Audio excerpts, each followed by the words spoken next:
बच्चों अपन ने ग्राफ पढ़ा था, ठीक है। एक्स वाई एक्सेस से अपन ये पॉइंट रखा करते थे, ये पॉइंट है, ये पॉइंट है, ये पॉइंट है, ठीक है।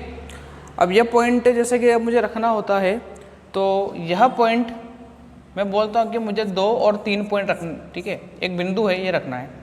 तो ये होता है मेरे पास x का मान और ये होता है मेरे पास y का मान। कैसे होता था आपको ये याद हो सारणी, x और y, अगर x 2 है तो y अगर मैं यहाँ पर 3 था, ये बिंदु मुझे इसमें रखना होता था। तो आपने नोटिस किया होगा कि जैसे x तो यहाँ पर कहीं ना कहीं ये 2 और ये y का 3, तो ये कहीं ना कहीं यहाँ पर आपको मिलता था, ये हुआ करता था। तो कभी आपने नोटिस किया कि ये जो एक बिंदु है वो इन 2 से मिलकर बना है। ये 2 क्या होते हैं? ये 2 होते हैं निर्देशांक। इन्हें क्या बोला जाता है?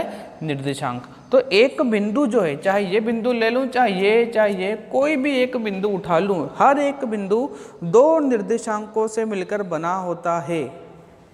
इसकी बात करूंगा, अगर यहाँ पर 4 होता, ये 2 ही होता, तो यहाँ पर क्या हो जाता? ये 2 और 4। तो यह बिंदु किससे, कौन सा वाला है? 2 और 4 वाला है। यह बिंदु 2 और 3 वाला है। तो सीधी सी बात है, एक बिंदु 2 निर्देशांकों से मिलकर बना हुआ होता है। एक होता है x का और एक होता है y का, ठीक है। जैसे कि अगर मैं इस पॉइंट की बात कर दूं, तो ये बना होगा किसी न किसी x वाले से और किसी न किसी y वाले से। ये आपको ध्यान होना चाहिए। तो ये मैं क्यों पढ़ा रहा हूँ? क्योंकि हम अब जो चैप्टर करने जा रहे हैं, अपना 9th वाला चैप्टर, उसके अंदर अपन को जब चीज़ें आनी चाहिए, ठीक है।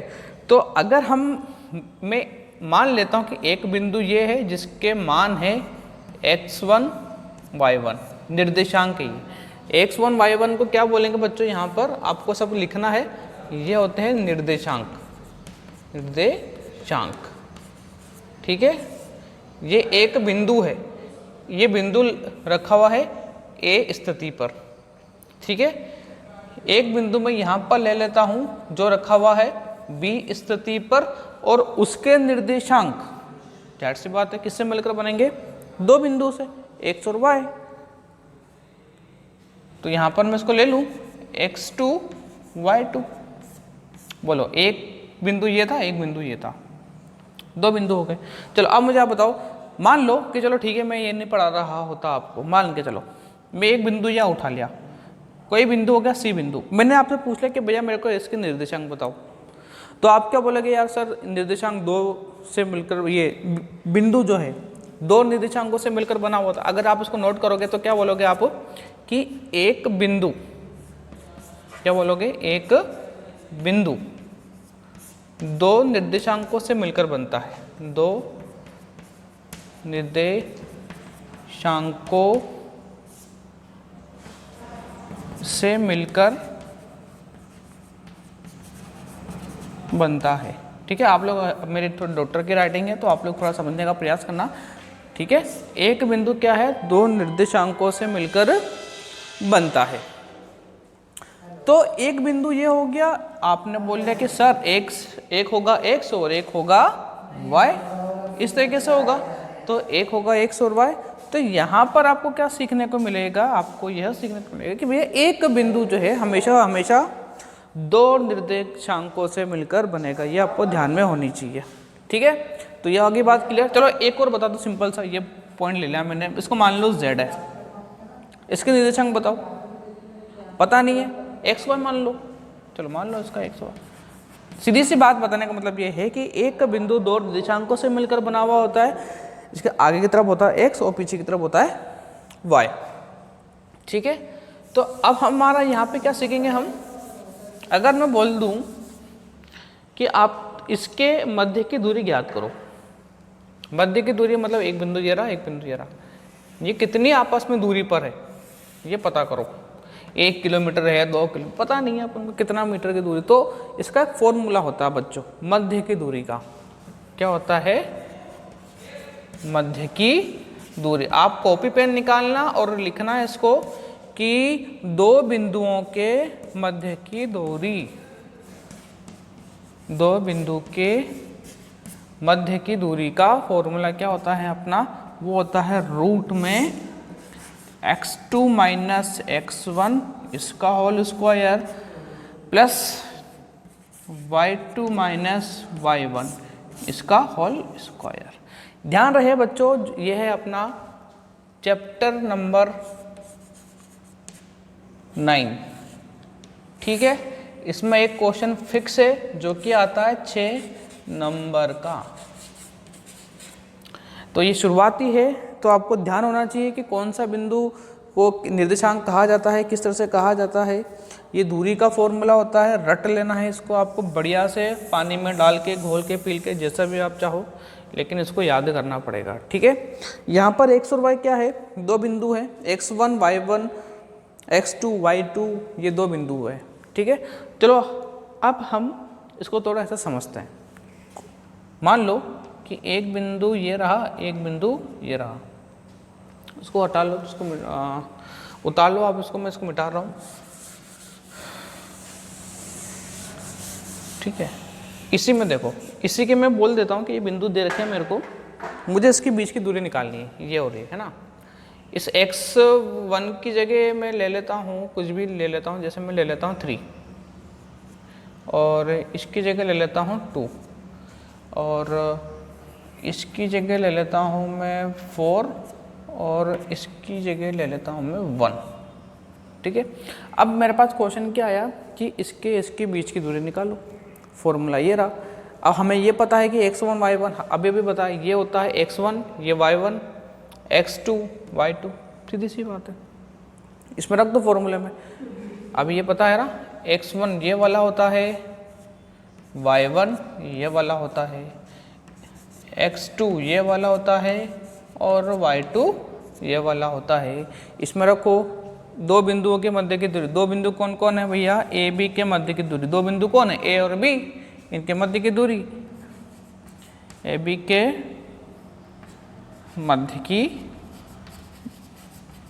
दूरी कैसा निकालोगे, रूट करो, x2 कौन सा है, 4, तो यहाँ रखो x की जगह 4, फिर माइनस का चिन्ह, x1 कौन है, 3, यहाँ रखो 3, ब्रैकेट बंद, इसके ऊपर होल का स्क्वायर, फिर प्लस y2 कौन है, 1, यहाँ रखा 1, माइनस y1 कौन है, 2, इसकी जगह 2, ब्रैकेट बंद, और इसके ऊपर होल स्क्वायर।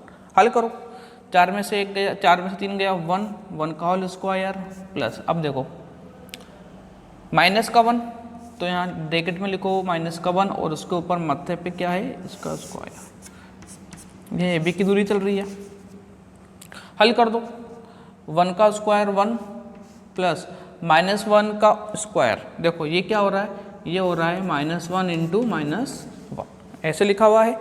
और आपको यह दिख रहा होगा कि भैया -1 और -1 क्या होता है, वो होता है आपका 1, जो कि होता है प्लस का 1, ठीक है। इसको इधर अगर लिखें अपन तो ये तो हो जाएगा 1 प्लस, ये भी हो जाएगा 1 रूट में, आंसर आ जाएगा इसका 2 रूट में, ठीक है। बात आई समझ में बच्चों आपको कि ऐसे ऐसे हम बीच की दूरी निकाल सकते हैं। तो आप मुझे ये करके बताइए क्वेश्चन, अगर मैं दे देता हूँ, अगर सेम टू सेम अगर इस तरह का क्वेश्चन ए और बी, यहाँ दे दिया मैंने आपको 5 और 3, यहाँ दे दिया 2 और 1, चलो इसका आप निकाल के बताओ कैसे निकालोगे।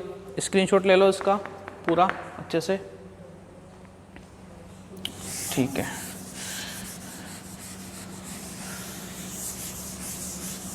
जल्दी करो, हो गया होगा, वीडियो को पॉज करके प्रयास करो। चलो ठीक है, अब मैं बताता हूँ आपको, देखो कैसे करोगे। वही ए बी के बीच की दूरी, ये रहा भैया ए बी के बीच की दूरी, ठीक है। क्या आएगा, x2 कौन है भैया मेरे पास, ये वाला, ये x1 y1 दिख रहा है क्या आपको, ठीक है। ये होता है x1 y1 x2 y2, आपको पता है x2 रखना पहले, x2 ये रहा, बता रखा ना, x1 y1 x2 y2, x2 कौन है 2, तो यहाँ कोई फॉर्मूले के हिसाब से पूरा जमा चुमा के लिखना पड़ेगा, हो जाएगा 2, x1 का वैल्यू कितना है 5, यहाँ रखो 5, इसके ऊपर स्क्वायर प्लस y2 मुझे पता है क्या है 1 है, यहाँ 1 माइनस 3y1 3, ठीक है, इसके ऊपर स्क्वायर, ये हो गया ab। अब सॉल्व कर दो, माइनस का 3 का स्क्वायर प्लस माइनस का 2, भैया जो बड़ा है उसका 3 आएगा, भूलना मत, ab बराबर रूट में। आपको यहाँ पर देखो अभी मैंने बताया था कि दोनों माइनस माइनस में है वैल्यूज़, माइनस माइनस होता है प्लस, देखो इंटू होगा ना, -3 इंटू -3 तो माइनस माइनस प्लस, प्लस का 9, यहाँ पर इसी प्रकार के प्लस का 4, तो जोड़ने पर कितना हो गया 13, तो ए बी का मान रूट में 13। अब पीछे लिख दो आप इसका इकाई, क्योंकि ये सेंटीमीटर मीटर कुछ पता नहीं है इसलिए हमने लिख दी वहाँ पर उसकी इकाई। ठीक है बच्चों, बात आगे समझ में। तो अब आपको होमवर्क में क्या करना है, इसी प्रकार से क्वेश्चन लिखोगे आप लोग, दो बिंदुओं के मध्य की दूरी ज्ञात करो, ठीक है, जिसके निर्देशांक क्वेश्चन नंबर पहला ए बिंदु दे देता हूँ, जैसे ए बिंदु 2 3 व बी बिंदु दे देता हूँ आपको 4 1, ठीक है, समझ जाओगे ना। ए बी मतलब इस तरह से लाइन खींचनी है, ये है ए, ये है बी, ये है 2 3 और ये है 4 1, ठीक है, इस तरह से आपको बीच की दूरी निकालनी है। क्वेश्चन नंबर सेकंड इसी प्रकार से ये है, मान के चलो, अब मैं आपको डायरेक्ट दे रहा हूँ, ये रहा ए बिंदु जिसके निर्देशांक के माइनस के 2 3 और बिंदु बी है 3 4, ठीक है। क्वेश्चन नंबर तीसरा, ए बिंदु माइनस के 2 माइनस के 4 और बिंदु बी ले लो आप माइनस के 10 और 0। 3 क्वेश्चन से आप लोगों के लिए होमवर्क में ये करना और इसको सेंड करना। ये अपने बेसिक क्लास से 9.1 की जैसे जैसे बेसिक क्लास ख़त्म हो जाएगी तो अपन चलेंगे चैप्टर पे।